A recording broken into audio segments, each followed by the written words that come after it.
Hello बच्चों, the question says that the temperature drop through each layer of two-layer furnace wall is shown in figure. Assume that external temperature T1 and T3 are maintained constant, that is T1 is greater than T3. If the thickness of the layer X1 and X2 are same, which of the following statement are correct? We have four options A, B, C, D. So in this question we have to find out which option is correct. First is K1 is greater than K2, second is K1 is less than K2, third is K1 and K2, but heat flow through material 1 is larger than through 2. K1 equals to K2 but heat flow through material 1 is less than that 2. तो यहाँ पर हम बात करते हैं सबसे पहले की कंसेप्ट की. जो हमारे पास हीट फ्लो के लिए जो हम कंसेप्ट यूज करते हैं, so heat flow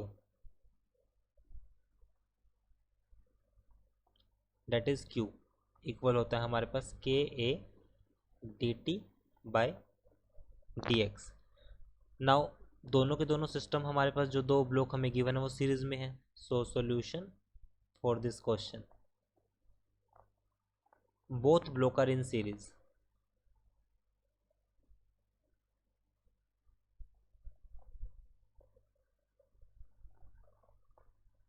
both block are in series. अगर सीरीज में है सो हीट फ्लो हमारे पास क्या होगा? हीट फ्लो वो स्टेडी स्टेट होगा.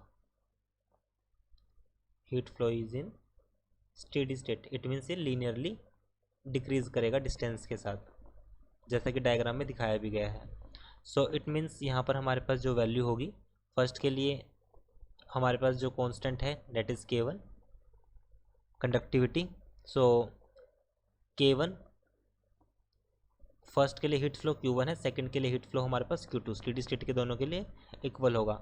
एरिया ए है, यहाँ पर आएगा dt बाई डी एक्स, और dt बाई डी एक्स ये फर्स्ट के केस के लिए है. सेकंड हमारे पास आएगा K2 area A D T by D x, और ये फ्लो हमारे पास आएगा टू के लिए. ये हमारे पास क्या है? Temperature gradient. अगर हम ये जो दो टर्म यहाँ पर देखें जो हमने यहाँ पर डिस्कस की है वो टेम्परेचर ग्रेडियंट होगी, और दोनों केस में हमारे पास वो सेम होगी. टेम्परेचर ग्रेडियंट दोनों केस में सेम होगी. क्यों? क्योंकि दोनों केस में है सीरीज में. सीरीज में जो फ्लो होगा वो स्टेडी स्टेट होगा, इसलिए हमारे पास D T by D X की वैल्यू दोनों केस में सेम होगी. तो यहाँ पे जो स्लोप होगा हमारे पास, यहाँ पे हम देख सकते हैं कि जो स्लोप होगा हमारे पास वो फर्स्ट केस में K1 के केस में थोड़ा कम बैंड है, लेकिन इस केस में यहाँ पे ज़्यादा है. अगर हम यहाँ पर इसमें एंगल देखें तो अगर हम इस पॉइंट से एंगल देखें, यहाँ पर एंगल वाला थीटा है और ये एंगल हमारे पास यहाँ पर थीटा, और ये हमारे पास थीटा डैश है. तो हम से देख सकते हैं डायग्राम में जो थीटा डैश की वैल्यू है वो थीटा से ग्रेटर है. It means slope for second graph is much larger.